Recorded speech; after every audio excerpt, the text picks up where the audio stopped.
بسم اللہ الرحمن الرحیم. ناظرین السلام علیکم. میں ہوں عمر برلاس اور آپ دیکھ رہے ہیں عمر برلاس اپڈیٹس. ناظرین، ہم نے منتخب احادیث کے واقعات کا ایک سلسلہ شروع کیا ہے. یوں تو آپ نے مختلف مذہبی رہنماؤں سے یہ واقعات سن رکھے ہوں گے، لیکن یہاں پہ ہم نے احادیث کے واقعات کو ریفرنس کے ساتھ منون پیش کیا ہے. اس میں اپنی طرف سے کچھ بھی اضافہ یا کاٹ چھانٹ نہیں کی ہے. ہر واقعہ میں ہمارے لیے سیکھنے اور عمل کرنے کے لیے بہت کچھ ہے. امید ہے آپ کو یہ ہمارا نیا سلسلہ پسند آئے گا. ناظرین، آج کا حدیث کا خوبصورت واقعہ کچھ اس طرح ہے. ولید نے بیان کیا، کہا کہ مجھ سے ابن جابر نے کہا کہ مجھ سے بصر بن عبید اللہ حضرمی نے کہا کہ مجھ سے ابو ادریس خولانی نے بیان کیا. انہوں نے حذیفہ بن یمان رضی اللہ عنہ سے سنا. وہ بیان کرتے تھے کہ دوسرے صحابہ کرام رضی اللہ عنہم تو رسول اللہ صلی اللہ علیہ وسلم سے خیر کے متعلق سوال کیا کرتے تھے، لیکن میں شر کے بارے میں پوچھتا تھا اس خوف سے کہ کہیں میں ان میں نہ پھنس جاؤں.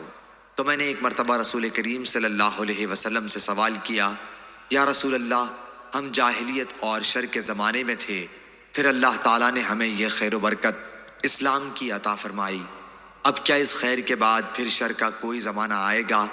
حضرت صلی اللہ علیہ وسلم نے فرمایا کہ ہاں. میں نے سوال کیا، اور اس شر کے بعد پھر خیر کا کوئی زمانہ آئے گا؟ آپ نے فرمایا کہ ہاں، لیکن اس خیر پر کچھ دھواں ہوگا. میں نے عرض کیا، وہ دھواں کیا ہوگا؟ آپ نے جواب دیا کہ ایسے لوگ پیدا ہوں گے جو میری سنت اور طریقے کے علاوہ دوسرے طریقے اختیار کریں گے. ان میں کوئی بات اچھی ہوگی، کوئی بری. میں نے سوال کیا، کیا اس خیر کے بعد پھر شر کا کوئی زمانہ آئے گا؟ حضرت صلی اللہ علیہ وسلم نے فرمایا کہ ہاں، جہنم کے دروازوں کی طرف بلانے والے پیدا ہوں گے، جو ان کی بات قبول کرے گا اسے وہ جہنم میں جھونک دیں گے. میں نے عرض کیا، یا رسول اللہ، ان کے اوصاف بھی بیان فرما دیجئے. حضرت صلی اللہ علیہ وسلم نے فرمایا کہ وہ لوگ ہماری ہی قوم اور مذہب کے ہوں گے، ہماری ہی زبان بولیں گے. میں نے عرض کیا، پھر اگر میں ان لوگوں کا زمانہ پاؤں تو میرے لیے آپ کا کیا حکم ہے؟ حضرت صلی اللہ علیہ وسلم نے فرمایا کہ مسلمانوں کی جماعت اور ان کے امام کے تابع رہو. میں نے عرض کیا کہ اگر مسلمانوں کی کوئی جماعت نہ ہو اور ان کا کوئی امام ہو؟ آپ نے فرمایا پھر ان تمام فرقوں سے اپنے کو الگ رکھنا، اگرچہ تجھے اس کے لیے کسی درخت کی جڑ چبانی پڑے، یہاں تک کہ تیری موت آ جائے اور تو اسی حالت پر ہو، تو یہ تیرے حق میں ان کی صحبت میں رہنے سے بہتر ہوگا. صحیح بخاری حدیث نمبر 3606. زہری نے بیان کیا، کہا مجھ کو ابو سلمہ بن عبد الرحمن نے خبر دی، اور ان سے ابو سعید خدری رضی اللہ عنہ نے بیان کیا کہ ہم رسول اللہ صلی اللہ علیہ وسلم کی خدمت میں موجود تھے اور آپ جنگ حنین کا مال غنیمت تقسیم فرما رہے تھے. اتنے میں بنی تمیم کا ایک شخص ذوالخویسرہ نامی آیا اور کہنے لگا کہ یا رسول اللہ، انصاف سے کام لیجئے. یہ سن کر حضرت صلی اللہ علیہ وسلم نے فرمایا، افسوس، اگر میں ہی انصاف نہ کروں تو دنیا میں پھر کون انصاف کرے گا؟ اگر میں ظالم ہو جاؤں تب تو میری بھی تباہی اور بربادی ہو جائے. حضرت عمر رضی اللہ عنہ نے عرض کیا، حضور اس کے بارے میں مجھے اجازت دیں، میں اس کی گردن مار دوں. حضرت صلی اللہ علیہ وسلم نے فرمایا کہ اسے چھوڑ دو.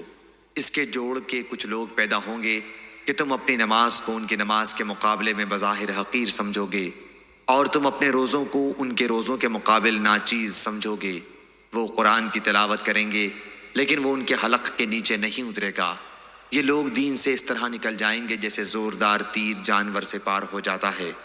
اس تیر کے پھل کو اگر دیکھا جائے تو اس میں کوئی چیز خون وغیرہ نظر نہ آئے گی.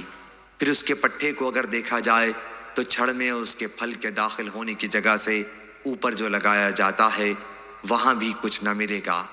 اس کے نزی تیر میں لگائی جانے والی لکڑی کو کہتے ہیں، کو دیکھا جائے تو وہاں بھی کچھ نشان نہیں ملے گا.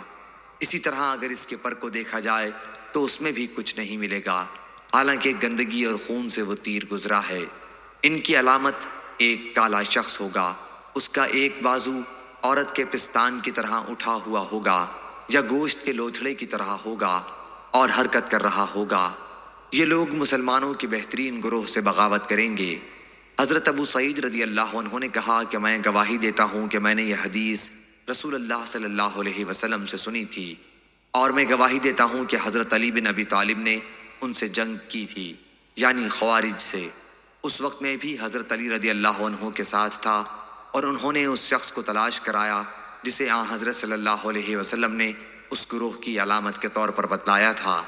آخر وہ لایا گیا، میں نے اسے دیکھا تو اس کا پورا حلیہ بالکل آن حضرت صلی اللہ علیہ وسلم کے بیان کیے ہوئے اوصاف کے مطابق تھا۔ صحیح بخاری حدیث نمبر 3610۔ ناظرین، یہ تھا آج کا حدیث کا واقعہ۔ امید کرتا ہوں آپ کو اچھا لگا ہوگا۔ آپ سے مزید درخواست ہے کہ اس طرح کے سبق آموز واقعات اپنے گھر والوں کو اور دوست احباب کو سناتے رہا کریں تاکہ ہم سب اپنے دین سے جڑے رہیں اور سیکھتے رہیں۔ عمر برلاس کو اجازت دیجیے۔ السلام علیکم۔